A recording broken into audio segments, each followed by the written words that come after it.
You ask Tiger to solve. This deals with linear equations with one unknown. The final result is u equals 6. Let's solve it step by step. Simplify the expression.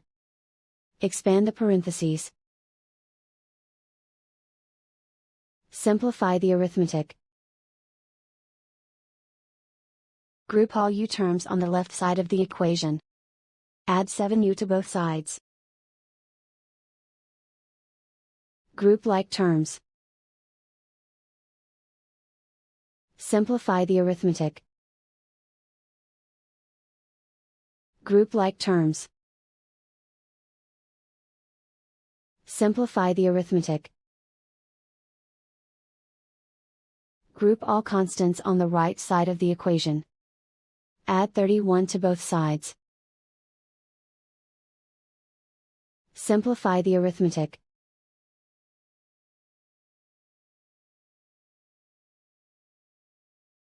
Isolate the u.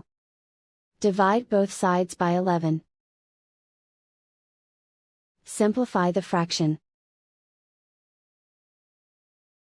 Find the greatest common factor of the numerator and denominator. Factor out and cancel the greatest common factor. And so the final result is u equals 6.